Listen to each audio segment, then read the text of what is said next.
You're basically saying, oh, it's okay, I have Asian friends. Oh, hello, it's us, Andrew. In front of the Soho Rep Theater, about to see Charles Francis Chan Jr.'s Exotic Oriental Murder Mystery. It's directed by Ad Iskandar. who we've seen his work in the past and we loved it. He's a quirky, kooky guy. He wears a dress.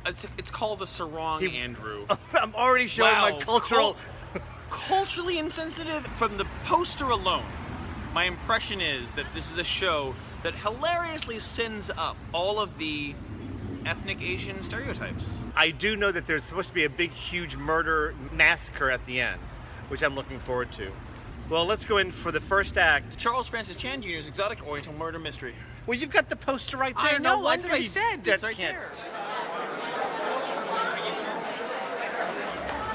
So here we are at intermission, and guess what? It's exactly what you thought it was going to be, except unlike most shows that are off Broadway and attempt to unpack cultural hegemony, this show is so much fun. They are owning any sort of racism, and most of the fun is due to the director, Ed. It is done over the top perfectly. It's a show about broad racist stereotypes and their destruction by broad comedic moments. There's an amazing, almost like 15-minute diatribe about basically unpacking every stereotype you could think of Asian culture that... Oh, that was horrific. It made me kind of feel uncomfortable at times. There's a sort of a fantastical trickster monkey character based pretty accurately on Chinese mythology, played by Orville Mendoza, which is sort of one half the genie from Aladdin and one half Jack Black in pretty much anything Jack Black's ever done. That's good. He's so funny. You know what, that's what it is. The whole thing is such a clever send-up of stereotypes. And they crush them with a big hug. That's what makes it educational as well as entertaining. The biggest elephant in the room that they take on and make fun of? What? Avant-garde off-Broadway theater. True, they do. They take the mickey out of that. Yeah.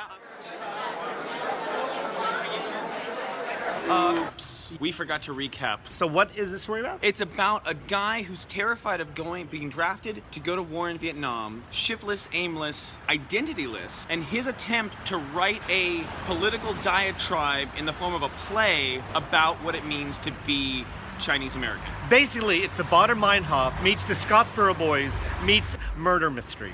The play bounces between his reality, a sort of middle ground unreality, and then the super unreality of the theater/film noir. The first half was really entertaining, moved at a quick pace. The second act, however, for me sort of got bogged down, and they kind of went over the same ideas over and over again. I maybe wouldn't have included everything, but then again, this isn't my cultural heritage. True. And so I appreciated getting the extended Wikipedia page. Yeah, I would almost give it a yellow light, but because... Racist. Oh shit. Racist. Because it is tackling tough issues in a humorous way. I've never felt more comfortable laughing at my own racism. Not the perfect show. Not the perfect show, but you know what? Not the perfect country. So I would have to say a green light. Absolutely. For Charlie Francis Chan Jr.'s Exotic Oriental Murder Mystery at the Soho Rep Theater. Isn't it funny that we're wearing our pins from North Korea? Oh, I know.